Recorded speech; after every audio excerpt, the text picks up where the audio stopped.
उत्तर प्रदेश में होने वाले 9 विधानसभा सीटों पर उपचुनाव के बीच अपर्णा यादव को भारतीय जनता पार्टी ने बड़ा झटका दिया है। आपको बता दें कि भारतीय जनता पार्टी ने 7 सीटों पर अपने प्रत्याशियों के नाम का ऐलान कर दिया है, लेकिन अपर्णा यादव जिनका नाम करहल सीट से देखा जा रहा था और माना जा रहा था कि भारतीय जनता पार्टी अखिलेश यादव की करहल सीट जो है कहीं ना कहीं वहां पर अपर्णा यादव को मौका देगी। तेज प्रताप यादव के खिलाफ अपर्णा यादव चुनाव लड़ती हुई नजर आएंगी, लेकिन करहल सीट पर अनुजेश यादव को टिकट देकर बीजेपी ने अपर्णा यादव को एक बार फिर से दरकिनार कर दिया है। अपर्णा यादव का अगला कदम क्या होगा उत्तर प्रदेश की सियासत में, इस वक्त यह सबसे बड़ा सवाल है, क्योंकि देखा जाए तो हाल ही में महिला आयोग की उपाध्यक्ष बनाने से अपर्णा यादव की नाराजगी खुलकर सामने आई थी। मामला इतना बढ़ गया था कि जो मुख्यमंत्री योगी आदित्यनाथ है उन्होंने समझाने का प्रयास किया, उसके साथ ही उप मुख्यमंत्री ब्रजेश पाठक भी समझाने का प्रयास करते हैं, लेकिन बात बनती हुई नजर आई। इसके बाद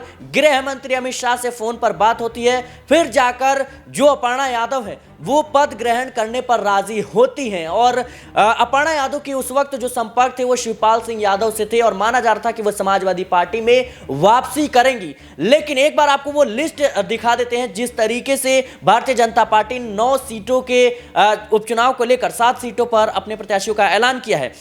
बात करें तो कुंद्रकी से श्री रामबीर ठाकुर, वहीं गाजियाबाद से संजीव शर्मा, खैर से सुरेंद्र दिलेर, करहल सीट जहां से अखिलेश यादव ने लोकसभा चुनाव लड़ने के बाद वहां से इस्तीफा दे दिया, करहल सीट से अनुजेश यादव को यहां से समाजवादी पार्टी ने जो कह सकते हैं कि तेज प्रताप यादव को मौका दिया है और माना जा रहा था कि यहां से अपर्णा यादव तेज प्रताप यादव के खिलाफ चुनावी मैदान में हो सकती हैं। लेकिन इस वक्त की बड़ी खबर, करहल सीट से अपर्णा यादव का पत्ता साफ हो गया है, उन्हें भारतीय जनता पार्टी ने बड़ा झटका दिया है। इसके साथ ही फूलपुर से दीपक पटेल, कटेहरी से धर्मराज निषाद, यहां से संजय निषाद है, वो दावा ठोकने का प्रयास कर रहे थे, लेकिन भारतीय जनता पार्टी ने उन्हें भी बड़ा झटका दिया है। इसके साथ ही मझवा सीट से बता दें कि सुचिता स्मिता मौर्य जहां इनको मौका दिया गया है। आपको बता दें कि ये इस वक्त की बड़ी खबर है उत्तर प्रदेश के लिहाज से, क्योंकि अपर्णा यादव लंबे वक्त से बीजेपी से नाराज बताई जा रही थी और ऐसे में एक बार फिर से एक बड़ा झटका भारतीय जनता पार्टी ने दिया है।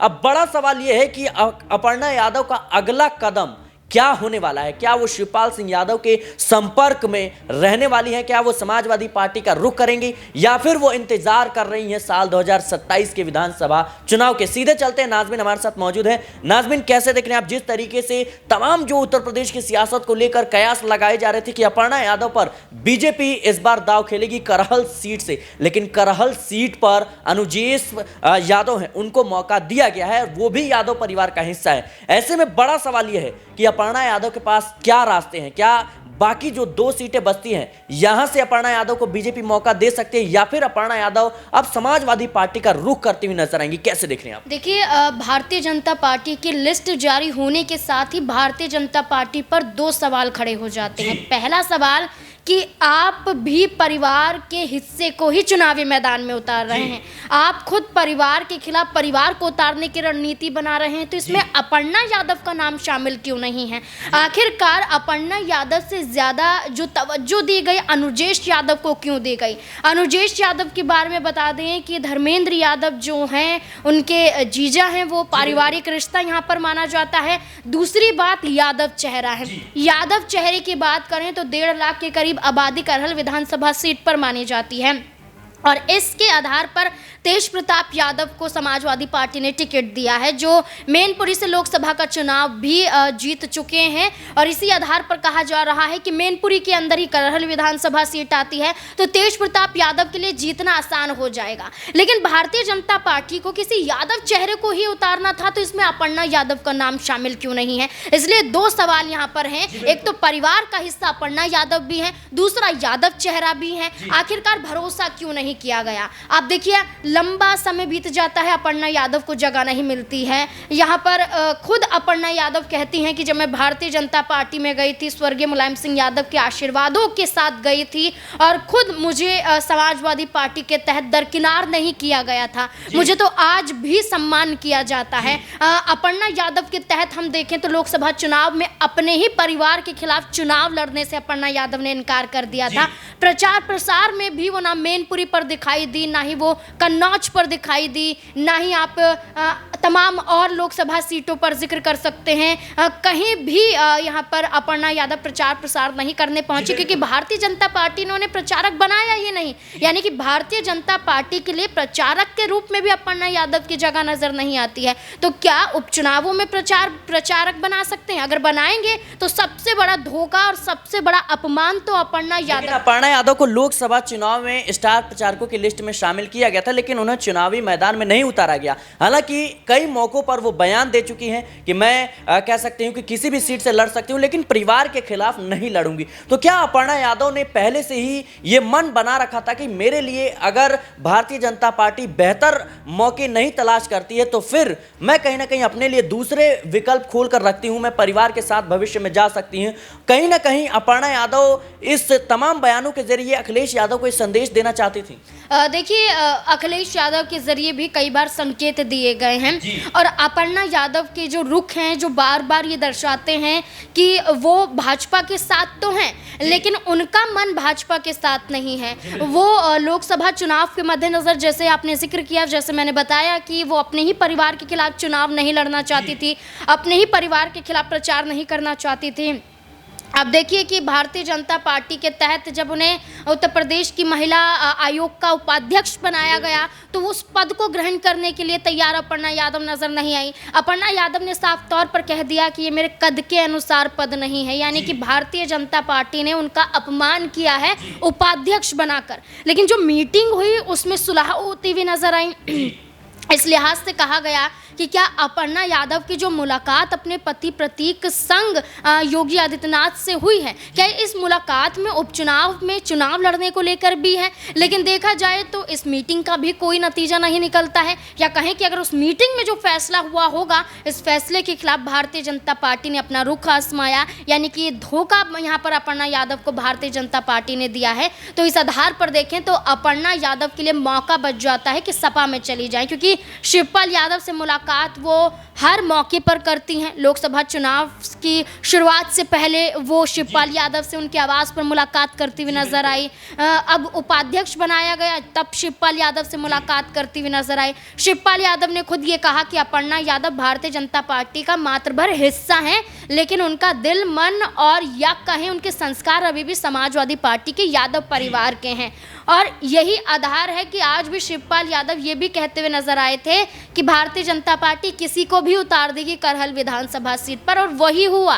परिवार के खिलाफ परिवार के चेहरे को तो उतार दिया, लेकिन कितना मुकाबला होगा, कौन मुकाबले में बड़ा माना जाता है, क्योंकि आपने परिवार के खिलाफ तो उतार दिया। लेकिन तेज प्रताप यादव की बात करें तो उनका जो नामांकन पत्र दाखिल वाला दिन था, उस दिन समाजवादी पार्टी का हुजूम के साथ साथ करहल में समर्थकों की संख्या यहाँ हमने देखने को हमें मिली। और इस आधार पर देखें, उस दौरान यहाँ पर अखिलेश यादव भी, शिवपाल यादव भी, डिम्पल यादव भी मौजूद थी, रामगोपाल यादव भी यहाँ पर मौजूद थे। वो दिग्गज चेहरे मौजूद थे और जीत का दावा यहाँ पर किया गया था। लेकिन बड़ी खबर इस वक्त की जिस तरीके से आ रही है कि अपर्णा यादव के चेहरे पर मुहर नहीं लग पाई, और जाहिर सी बात है अभी वो उत्तर प्रदेश में महिला आयोग की उपाध्यक्ष बनकर ही उन्हें रहना पड़ेगा, उन्हें उसी पद से संतुष्ट करना पड़ेगा। और कहीं ना कहीं देखिए बड़ा सवाल इसलिए भी है क्योंकि अपर्णा यादव की नाराजगी खुलकर सामने आई थी, शिवपाल सिंह यादव के वो संपर्क में थी, और माना जाता है कि शिवपाल सिंह यादव वो मुख्य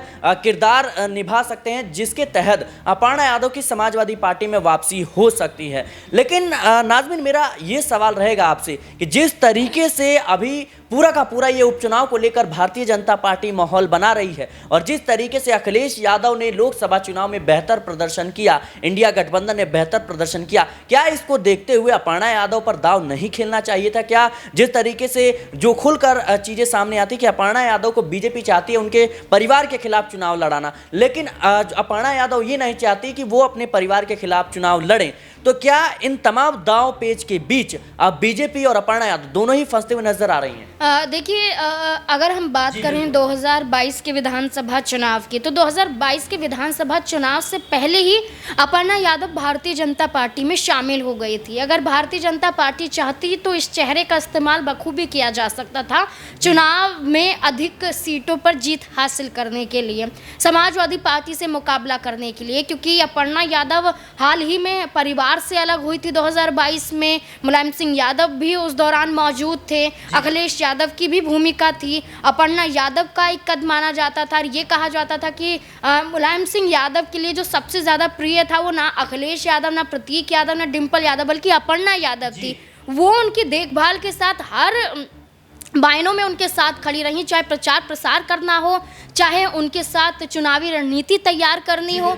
उस दौरान अपर्णा यादव को भारतीय जनता पार्टी इस्तेमाल करती तो अपर्णा यादव के बलबूते पर यादव वोट बैंक को साध सकती थी। आज भी मौका था। 7 विधानसभा सीटों के उपचुनाव को लेकर प्रत्याशियों का ऐलान किया।